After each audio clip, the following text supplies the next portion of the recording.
Timbunan utang Rizky Bilar bikin Lesti Kejora menderita. Satria Mulia kuliti aib ayah Fatih.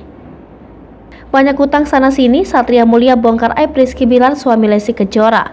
Belum balik harga dirinya. Kini Rizky Bilar tampil pahit, aibnya dibongkar Satria Mulia suami Lesti Kejora tersudut. Satria Mulia baru-baru ini belak-belakan ungkap penderitaan Lesti Kejora yang harus menanggung utang Rizky Bilar. Sebelumnya Rizky Bilar suami Lesti Kejora bahkan harus gigit jari dapat tudingan miring dari warganet. Bak tak ada tempat lagi di TV, banyak isu yang menyebut Rizky Bilar bangkrut. Dicap bangkrut hingga tak mau terjun ke dunia entertainment lagi, sosok Rizky Bilar hingga kini makin riuh jadi pemberitaan. Setelah kasus KDRT yang dilakukannya pada Lesti Kejora, nama baik Rizky Bilar bak hancur di mata publik. Sudah dihina bangkrut, kini terungkap timbunan utang Rizky Bilar.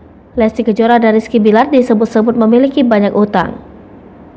Dalam video yang beredar di media sosial, Satria Mulia menyebut bahwa Lesti menanggung utang yang sangat banyak setiap bulan, ditambah lagi biaya rumah mewah mereka yang berstatus kontrak. Satria Mulia mengaku informasi ini didapatkan dari pembantunya. Satria Mulia menuding Rizky Bilar yang telah mempengaruhi Lesti Kejora untuk hidup bermewah-mewah. Rizky Bilar juga membebani sang pedangdut untuk membiayai gaya hidup mereka itu.